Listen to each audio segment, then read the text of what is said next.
France की एक कहानी है। एक आदमी ने बहुत दिन तक तपश्चर्या की। देवदूत प्रकट हुआ। उस फरिश्ते ने कहा कि मांग ले कुछ ऐसा जो तू मांगना चाहता है। तो उस आदमी ने कहा कि कुछ ऐसी चीज़ दो जो कभी किसी को न दी हो। मांगने वाले तो बहुत हुए होंगे, मैं तो कोई ऐसी चीज़ मांगता हूँ जो कभी हुई न हो और कभी हो भी नहीं।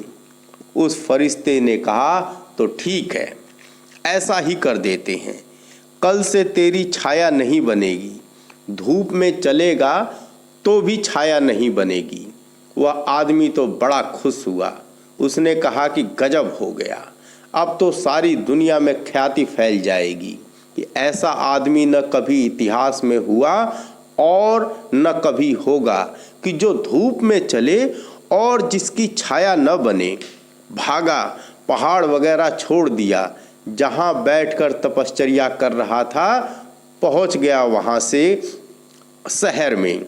वह तपश्चर्या भी अहंकार के लिए नए निमित्त खोजने की तलाश में थी। और इससे बड़ा निमित्त क्या मिल सकता था? जरा सोचो कि तुम धूप में चलो और तुम्हारी छाया न बने, सारी दुनिया चरण छूने आ जाएगी। आया नगर में, घूमा, चारों तरफ दौड़ा, लेकिन बात तो कुछ उल्टी ही हो गई। लोग उससे बचने लगे, लोग कन्नी काटने लगे। जहाँ निकले कोई दूसरा आदमी आ रहा हो परिचित, तो वह बगल की दुकान में चला जाए या बगल की गली से निकल जाए। अपने बिल्कुल पराये होने लगे। मित्र पास ना आए। गांव भर में खबर फैल गई कि यह आदमी भूत हो गया है, या क्या मामला है, इसकी छाया नहीं बनती। कहानियों में तो सबने सुन रखा था कि सिर्फ भूत और प्रेतों की छाया नहीं बनती या देवताओं की नहीं बनती। तो कोई देवता तो इसको मान सकता ही नहीं था, क्योंकि किसी को आसानी से देवता मान ले ये तो हो नहीं सकता। तो निश्चित ही यह भूत प्रेत हो गया होगा, ऐसा ही सब लोगों ने मान लिया। घर के लोगों ने अपने दरवाजे बंद कर लिए। पत्नी ने कहा कि क्षमा करो पतिदेव, अपनी गुफा में ही रहो, आखिर हमें भी तो जीना है, बाल बच्चे हैं, इनको बड़ा करना है। तुम गए सो गए, वह ठीक है, अब तुम हमें और बर्बाद न करो, तुम्हें देखकर डर लगता है। बच्चे जो एकदम देखकर उसको झूल जाते थे, उससे चिपक कर गले लग जाते थे, बोले मम्मी डैडी भूत हो गए हैं, और माँ के पीछे जाकर छिपकर खड़े हो गए। मित्रों ने दरवाजे बंद कर लिए। होटलों में लोग एकदम से दरवाजे बंद करने लगे। कोई उसको भोजन देने को भी तैयार नहीं था। छाया नहीं बनती, लेकिन भूख तो लगती ही थी। पानी पिलाने को भी कोई तैयार नहीं। और लोगों ने कहा कि अगर तुमने गांव नहीं छोड़ा तो हम पुलिस को पकड़वा देंगे। बड़ा हैरान हुआ, बड़ा परेशान हुआ। सोचा कि यह मैंने क्या वरदान मांग लिया। हट जाना पड़ा उसे गांव से, बड़े अपमान में। यह कहानी बड़ी अर्थपूर्ण है। उस आदमी की छाया खो गई थी और सोचो उसकी ऐसी हालत हो गई। और तुम्हारी तो आत्मा खो गई है, सिर्फ छाया बची है। सोचो अपनी हालत पर। उस आदमी की आत्मा तो बची थी, छाया खो गई थी, और तुम्हारी छाया बची है, आत्मा खो गई है। छाया अहंकार है, और फिर अहंकार के लिए निमित्त जितना बड़ा मिल जाए वह उतना ही बड़ा हो सकता है। निमित्त टूट जाए उतना ही छोटा हो जाएगा। इसलिए तो जो व्यक्ति एक बार जिस पद पर पहुंच जाता है वह उसे छोड़ना नहीं चाहता। इसलिए जिस पद पर वह पहुंच गया उस पद का अहंकार उसके साथ जुड़ गया। अहंकार का कोई कारण नहीं है, लेकिन निमित्त बहुत है, और निमित्त तुम्हारे ही निर्मित हैं, तुमने ही इसे निर्मित किया है। इसलिए एक सुसमाचार, चूंकि तुम्हारे ही हाथ से बनाए हुए निमित्त हैं, तो तुम जिस दिन चाहो, जिस क्षण चाहो उस क्षण अहंकार से मुक्त हो सकते हो। तुम मालिक हो, यह तुम्हारी बनावट है, यह तुम्हारा नाटक है, यह तुम्हारा प्रपंच है। इसमें परमात्मा का कोई हाथ नहीं।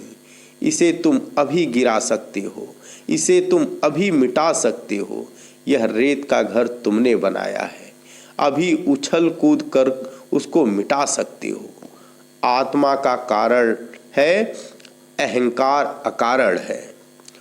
जो है उसका कारण होता है, जो नहीं है उसकी सिर्फ कल्पना होती है। अहंकार सिर्फ तुम्हारी कल्पना है। तुम अलग नहीं हो अस्तित्व से, तुम पृथक नहीं हो अस्तित्व से। अहंकार का अर्थ इतना ही होता है कि मैं अलग, मैं थलग, मैं भिन्न। निरअहंकार का अर्थ है कि मैं एक, वृक्षों से, चांद तारों से, पृथ्वी से, आकाश से हम अलग नहीं हैं। हम इसी एक ऊर्जा की तरंगे हैं, हम इसी एक संगीत के स्वर हैं, हम इसी एक गीत की कड़ियाँ हैं। यह जो महागीत गाया जा रहा है, यह जो महागीता चल रही है अस्तित्व की, हम इसकी एक छोटी छोटी कड़ियाँ हैं, कि एक छोटे छोटे शब्द हैं, कि एक छोटी छोटी मात्राएं हैं, कि अर्ध विराम पूर्ण विराम है। हमारा इस विराट महागीत से कोई भिन्न अस्तित्व नहीं है। जिस दिन जानना चाहोगे उस दिन क्रांति हो जाएगी, क्षण में रूपांतरण हो जाएगा। लेकिन साहस चाहिए मरने का, क्योंकि अभी तो तुम अहंकार को ही अपना जीवन समझते हो। अहंकार की तरह मरने की जिसकी क्षमता है वह आत्मा की तरह जन्मता है। अहंकार को दो सूली पर तो तुम आत्मा का सिंहासन मिलेगा। अहंकार को तुम कब्र दो तो तुम्हें पुनर्जीवन मिलेगा, तुम्हें शाश्वत जीवन मिलेगा। तब तुम जान सकोगे आनंद को, तब तुम जान सकोगे सच्चिदानंद महाप्रभु को, तब तुम जान सकोगे जो है उसे। अभी तो तुमने सिर्फ मान रखा है, कुछ कुछ अपनी मान्यताओं में जी रहे हो, और जब तक मान्यताओं में जीते रहोगे तब तक जीना तुम्हारा एक दुख है, एक पीड़ा है, एक लंबी व्यथा है। तुम्हारी कथा ही क्या है सिवाय व्यथा के। जागो, जाग कर थोड़ा देखो, भीतर आँख खोलो, वहाँ कोई नहीं है, वहाँ सन्नाटा है, वहाँ अस्तित्व की शून्यता है, वहाँ अस्तित्व की पूर्णता है, वहाँ परमात्मा विराजमान है। वहाँ कोई है जो सिर्फ तुम्हारे लिए खड़ा है, और वह कोई और नहीं, वह तुम ही हो। पहचानो अपने को।